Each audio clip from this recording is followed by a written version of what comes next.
So hello everyone, आपका भाई आपके सामने हाजिर है फिर से आज एक नई वीडियो के साथ में। और ये वीडियो है तमाम उन एस्पिरेंट्स के लिए जो आज का 3 सितंबर का फर्स्ट शिफ्ट का आरआरबी एनटीपीसी का जो भी एग्ज़ाम दे करके आए हैं उनके लिए ये वीडियो है। और इस वीडियो के अंदर हम लोग 40 क्वेश्चन करने वाले हैं जो कि आपके आज के रियल एग्ज़ाम में आपसे पूछे गए थे, और आप लोग सभी अपने क्वेश्चंस मैच कर पाएंगे। और जो भी अभी जो मतलब जिनका एग्ज़ाम नहीं था ये वो अगर वीडियो देख रहे हैं तो आपके लिए वीडियो इसलिए हेल्पफुल है क्योंकि यहाँ से आपको सीधे सीधे करंट अफेयर्स के जो क्वेश्चंस हैं आने वाले एग्ज़ाम्स में देखने को मिलेंगे। और साथ ही साथ में आपका जो हिस्ट्री, ज्योग्राफी, पॉलिटी है वो अच्छे तरीके से रिवाइज हो पाएगा। आपको पता लगेगा आप जीके में कहाँ स्टैंड करते हैं और आप अपनी तैयारी को चेक कर पाएंगे। तो चलिए बढ़ते हैं वीडियो में आगे की तरफ। अगर आप चैनल पर नए हैं तो लेटेस्ट क्वेश्चंस के लिए सभी एग्ज़ाम्स के हों, चाहे वो कोई क्विज हो, एसएससी हो, रेलवे हो, तो आप सब्सक्राइब जरूर करें चैनल को। तो चलिए बढ़ते हैं, आज शुरुआत करते हैं फर्स्ट क्वेश्चन से। तो फर्स्ट क्वेश्चन आज हमारा पूछा गया 91वां संशोधन कब हुआ था? तो 2001 में, 3 में, या 5 में, या 2007 में? तो देखिए 91 कॉन्स्टिट्यूशनल अमेंडमेंट, ठीक है, 91 कॉन्स्टिट्यूशनल अमेंडमेंट ये आपका हुआ 2003 में, ठीक है, 2003 में हुआ ये। और इसी के तहत आपकी जो है 10वीं अनुसूची यहाँ पे जोड़ी गई थी, 10वीं अनुसूची जोड़ी गई थी। और ये आपका संबंधित है दल बदल से, ठीक है, दल बदल विरोधी कानून था ये। जो नेता बहुत जल्दी अपना दल बदल लेते हैं उनके लिए ये विरोधी कानून था, ठीक है जी।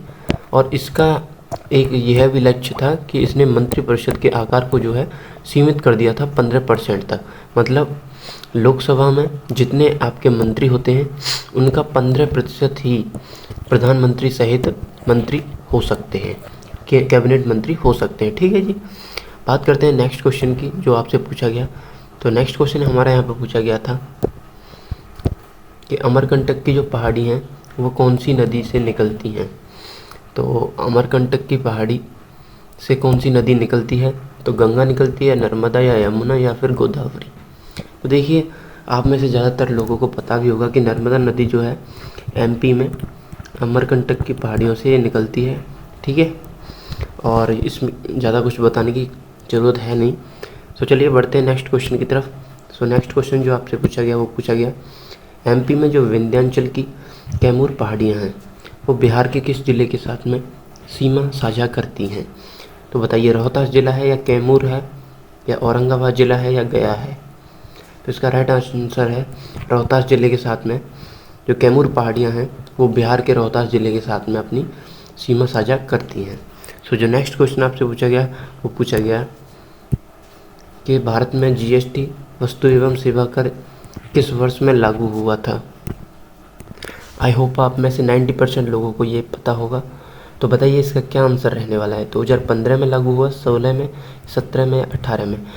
तो 2017 में 101वां संविधान संशोधन होता है आपका, 101वां कॉन्स्टिट्यूशनल अमेंडमेंट एक्ट, और ये 2017 में लागू हो जाता है। इसी के तहत जो है वस्तु एवं सेवा कर यानी कि जीएसटी जो है वो लागू हो गया था, ठीक है जी। सबसे प्रथम जो लागू करने वाला राज्य था, प्रथम राज्य था असम। सबसे पहले असम ने इसको लागू किया था।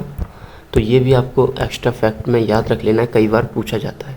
नेक्स्ट जो क्वेश्चन पूछा गया वो हमसे वो था कि 560 रियासतों को भारतीय संघ में मिलाने का जो श्रेय जाता है किसको दिया जाता है?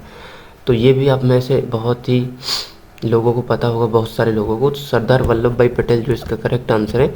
इन्हीं को आयरन मैन ऑफ इंडिया यानी कि भारत का लौह पुरुष भी बोलते हैं, आयरन मैन ऑफ इंडिया इनको बोलते हैं। तो नेक्स्ट जो क्वेश्चन पूछा गया वो पूछा गया था कि जनवरी 2025 में comprehensive and trans Pacific corporation की अध्यक्षता किसने की थी? तो ए ऑप्शन था Canada, Japan, Australia and New Zealand. तो इसकी जो अध्यक्षता करी थी वो ऑस्ट्रेलिया ने करी थी, और कॉम्प्रिहेंसिव ट्रांस पैसिफिक कॉरपोरेशन है। और इसका जो क्वेश्चन पूछा गया है वो पूछा गया आपसे कि 1950 में भारत के योजना आयोग जो था, प्लानिंग कमीशन के उपाध्यक्ष जो थे वो कौन थे? यहाँ पे आपसे अध्यक्ष नहीं पूछा गया था, उपाध्यक्ष पूछा गया था। So A option Jawaharlal Nehru, B option Gulzari Lal Nanda, C option T T Krishnamachari and D option John Mathai. तो इसका राइट आंसर है गुलजारी लाल जो नंदा थे वो उपाध्यक्ष बने थे प्रथम, किसके, योजना आयोग के फर्स्ट उपाध्यक्ष थे। और जो जवाहरलाल नेहरू थे वो इसके पदेन अध्यक्ष थे। ठीक है जी, अध्यक्ष कौन थे, जवाहरलाल नेहरू, क्योंकि इसका मुख्यमंत्री अध्यक्ष होता था, सॉरी प्रधानमंत्री इसका अध्यक्ष होता था इसलिए। नेक्स्ट जो क्वेश्चन पूछा गया, 1947 में जब स्वतंत्रता हमने प्राप्त करी थी तो भारतीय अर्थव्यवस्था जो थी किस, इसकी प्रमुख विशेषता क्या थी। तो 4 ऑप्शन आपसे दिए गए थे, जैसे एग्रीकल्चर विद लो प्रोडक्टिविटी यानी कि कम उत्पादकता वाली कृषि, या फिर अत्यधिक औद्योगिकीकृत अर्थव्यवस्था थी हमारी, या मजबूत विदेशी व्यापार था, या उच्च प्रति व्यक्ति आय थी। तो देखिए यहाँ पे इसका आंसर ऑप्शन के हिसाब से कम उत्पादकता वाली कृषि हो जाएगा, क्योंकि जब हम आज़ाद हुए थे तो उस टाइम पे ना तो हमारे यहाँ पे ग्रीन रिवॉल्यूशन लागू हुआ था, यानी कि हरित क्रांति भी नहीं आई थी।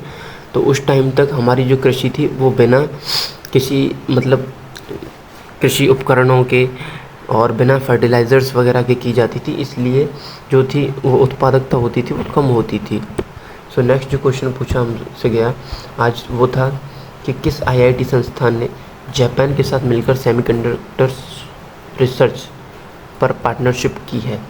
तो आईआईटी दिल्ली, या आईआईटी बॉम्बे, या आईआईटी मद्रास, या आईआईटी हैदराबाद। देखिए जब भी आपसे कोई भी टेक्नोलॉजी के रिगार्डिंग आपसे आईआईटी का संस्थान का नाम पूछता है कि किसने आपका मतलब पार्टनरशिप की है, तो आईआईटी हैदराबाद आपका आएगा आंसर। ज़्यादातर केसेस में आप ये देख लेना आईआईटी हैदराबाद ही रहता है। ठीक है, और नेक्स्ट क्वेश्चन जो आपसे पूछा गया वो पूछा गया था कि भारत के सर्वोच्च न्यायालय का मूल जो न्याय क्षेत्र है, ओरिजिनल जुरिस्डिक्शन क्या है। तो राज्यों और संघ के बीच विवाद, या फिर उच्च न्यायालयों के फैसले के खिलाफ अपील, या फिर राष्ट्रपति को कानूनी मामलों पर सलाह देना, या फिर अपने फैसलों की समीक्षा करना। तो देखिए इसका मुख्य जो न्याय क्षेत्र है वो अनुच्छेद 131 में दिया गया है। ठीक है, आर्टिकल 131 में ये दिया गया है कि राज्यों और संघ के बीच में जो विवाद होंगे उनका निपटारा सुप्रीम कोर्ट करेगा। ठीक है जी, नेक्स्ट क्वेश्चन जो आपसे पूछा गया वो पूछा गया था कि कैलवरी क्लास की जो पनडुब्बी है उसका अंतिम परीक्षण कहाँ पे हुआ है। तो देखिए कैलवरी क्लास की पनडुब्बी कौन सी थी, आईएनएस वागीर थी, आईएनएस वागीर, जिसका जो अंतिम परीक्षण हुआ था वो भारत में हुआ था। जो ऑप्शन यहाँ पे नीचे डी नंबर का ऑप्शन है वो भारत है, और यही इसका करेक्ट आंसर है। ठीक है जी, नेक्स्ट क्वेश्चन हमसे पूछा गया था वो पूछा गया ट्रांस स्पेसिफिक 2025 कार्यक्रम कहाँ आयोजित हुआ। तो देखिए ये एक प्रकार की नौका दौड़ है ट्रांस स्पेसिफिक। ठीक है, ये एक प्रकार की नौका दौड़ है जो यूएसए में आयोजित करवाई जाती है। तो डी ऑप्शन इसका करेक्ट आंसर था, यूनाइटेड स्टेट्स ऑफ अमेरिका। सो जो नेक्स्ट क्वेश्चन हमसे पूछा गया वो पूछा गया था भारत के जो मुख्य न्यायाधीश थे 52वें नंबर के BR गवई जी, उनका कार्यकाल कितना था, कितने दिनों का था। तो देखिए भारत के 52वें जो मुख्य न्यायाधीश थे, तो यहाँ पे एग्जैक्ट आपसे दिन पूछे गए थे, जैसे 6 माह 4 माह ऐसे पूछा गया था। तो इनका कार्यकाल 23 नवंबर 2025 को समाप्त हुआ था और 14 मई को स्टार्ट हुआ था। तो इसके बीच में लगभग 180 दिन इनके कंप्लीट हो गए, यानी कि ये हो गए 6 महीने। ठीक है जी, 6 माह इनको कार्यकाल इनका था। नेक्स्ट जो आपसे क्वेश्चन पूछा गया वो पूछा गया था कि विनवेक्स 2025 जो अभ्यास है उसमें भाग लेने वाली भारतीय सेना की रेजिमेंट कौन सी थी। तो विनवेक्स क्या है, ये एक अभ्यास है, संयुक्त अभ्यास जो भारत और वियतनाम के मध्य में होता है। ठीक है, संयुक्त सेना अभ्यास है। इसके 2024 वाले जो संस्करण में भारतीय सेना की इंजीनियर्स कोर की एक रेजिमेंट शामिल थी। ठीक है, और इसका 2024 वाला जो संस्करण था वो 5वां था, और ये 4 से 23 नवंबर 2024 तक अम्बाला में और चंडी मंदिर में आयोजित किया गया था। ठीक है, नेक्स्ट क्वेश्चन हमसे जो पूछा गया वो पूछा गया भारत के संविधान की कौन सी अनुसूची जो है पूर्वोत्तर राज्यों के अलावा अन्य राज्यों में अनुसूचित क्षेत्रों और अनुसूचित जनजातियों के प्रशासन और नियंत्रण को प्रावधान करती हैं। ठीक है, तो फर्स्ट शेड्यूल यानी कि पहली अनुसूची, या 6वीं अनुसूची, या 7वीं अनुसूची, या फिर 10वीं अनुसूची। तो देखिए जो आपकी 6वीं अनुसूची है ना, 6वीं अनुसूची में पूर्वोत्तर राज्यों के अलावा जो भी आपके राज्य हैं उनके लिए कैसा प्रावधान करती हैं? अनुसूचित जनजाति क्षेत्रों और अनुसूचित क्षेत्रों के लिए प्रावधान है। जबकि आपकी जो 5वीं अनुसूची है, 5वीं अनुसूची, इसमें असम मेघालय असम मेघालय त्रिपुरा और मिज़ोरम के लिए 5वीं अनुसूची के अनुसूचित जनजाति क्षेत्रों के लिए प्रावधान है। असम मेघालय त्रिपुरा और मिज़ोरम, ठीक है जी। नेक्स्ट जो क्वेश्चन पूछा गया वो हमसे पूछा गया था कि मार्च 2025 के लिए आईसीसी की पुरुष प्लेयर ऑफ द मंथ किसे चुना गया था, ठीक है। तो ए था शुभमन गिल, बी श्रेयस अय्यर, सी रविचंद्रन अश्विन और डी था कुछ भी, जो भी था। इसका ऑप्शन है श्रेयस अय्यर, यहाँ पे करेक्ट आंसर है, ठीक है जी। और नेक्स्ट क्वेश्चन है वो पूछा गया कि यूके यूनाइटेड किंगडम ने चागोस एक द्वीप है किस देश को सौंप दिया है?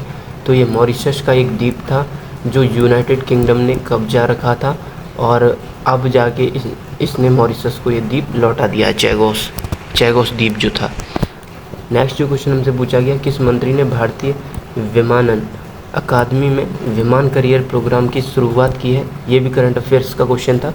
तो ए था श्री राम मोहन नायडू, बी था ज्योतिरादित्य सिंधिया, सी था हरदीप सिंह पुरी, डी था अश्विनी वैष्णव।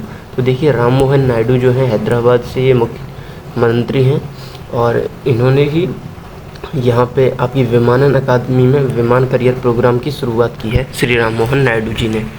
सो नेक्स्ट जो क्वेश्चन पूछा गया था कि खेलो इंडिया गेम्स जो है वो इनका मुख्य उद्देश्य क्या है? तो देखिए पहली बात तो 2025 में इनका कौन सा तो 2025 के अंदर इसका 7वां संस्करण था और 7वें संस्करण जो ये खेल आयोजित हुए थे वो हुए थे बिहार में आयोजन हुआ और बिहार में इसमें फर्स्ट रैंक, सेकंड और थर्ड किस ने प्राप्त करी? तो first, second, third. First rank इसमें महाराष्ट्र की एंड सेकंड रैंक आपकी हरियाणा की एंड थर्ड रैंक आपकी जो रही थी वो राजस्थान की रही थी। सो इसका जो शुभंकर क्या था इस बार का? तो शुभंकर था इसका गजसिम्हा, ठीक है, ये भी आपको याद रखना है। सो अब इस क्वेश्चन की बात करें कि क्वेश्चन क्या था। तो क्वेश्चन पूछा गया था कि खेलो इंडिया गेम्स का उद्देश्य क्या है, मुख्य उद्देश्य। तो मुख्य उद्देश्य आपका, आप इसको आसानी से लगा सकते क्वेश्चन को, कि युवाओं में खेलों के प्रति बढ़ावा देना और प्रतिभा का विकास करना, ठीक है। जो आपकी खेल प्रतिभा जो निकल के आया है, टैलेंट जिस बच्चे में सामने, उसको विकास मिल सके ताकि वो और भी उपलब्धियां हासिल कर सके और देश का नाम ऊपर कर सके, ठीक है जी। नेक्स्ट जो क्वेश्चन आपसे पूछा गया वो पूछा गया था कि पंचग्राम 5 गांव को प्रशासनिक और कर संग्रह इकाई के रूप में किस वंश द्वारा विकसित किया गया था? तो A option Chola dynasty, B option Pandya, C option Maurya वंश एंड डी ऑप्शन गुप्त वंश। तो इसका जो करेक्ट आंसर है वो है पांड्य वंश। पांड्य वंश के जो शासक थे इन्होंने ही पंचग्राम नाम की इस प्रशासनिक इकाई को कर संग्रह के रूप में विकसित किया था। नेक्स्ट जो क्वेश्चन हमसे पूछा गया वो पूछा गया कि ग्रीन रिवॉल्यूशन में केमिकल जो फर्टिलाइजेशन का प्रयोग स्टार्ट हुआ था तो किसका विकल्प बन करके ये स्टार्ट हुआ था, मतलब इसका नाम क्या था उस टाइम पे? तो A organic farming, B hand tools, C chemical fertilisers, D traditional seeds. तो देखिए केमिकल फर्टिलाइजर्स के नाम से ये प्रयोग स्टार्ट हुए थे भारतीय कृषि में 1960 के दशक में, ठीक है। नेक्स्ट जो क्वेश्चन हमसे पूछा गया था वो पूछा गया था कि जो बुद्धू भगत हैं 1831 से 32 में किस विद्रोह का नेतृत्व इन्होंने किया था? तो संथाल रिबेलियन या फिर कोल विद्रोह या फिर बिरसा मुंडा विद्रोह या फिर पाइका विद्रोह। तो देखिए कोल विद्रोह जो था 1831 से 32 के मध्य हुआ था और ये कहाँ पे हुआ था? तो ये झारखंड में हुआ था और इसी का इन्होंने नेतृत्व किया था बुद्धू भगत ने, कोल विद्रोह का, ठीक है। सो आपको वीडियो कैसी लगी प्लीज़ कमेंट बॉक्स में ज़रूर बताएं और जो भी एग्ज़ाम आपके देके आए हैं जो भी कैंडिडेट्स वो प्लीज़ कमेंट में ज़रूर बताएं कि आपको जो है एकदम रियल क्वेश्चंस मिले या नहीं मिले, ठीक है। Thank you so much for watching this video. Like, comment and subscribe.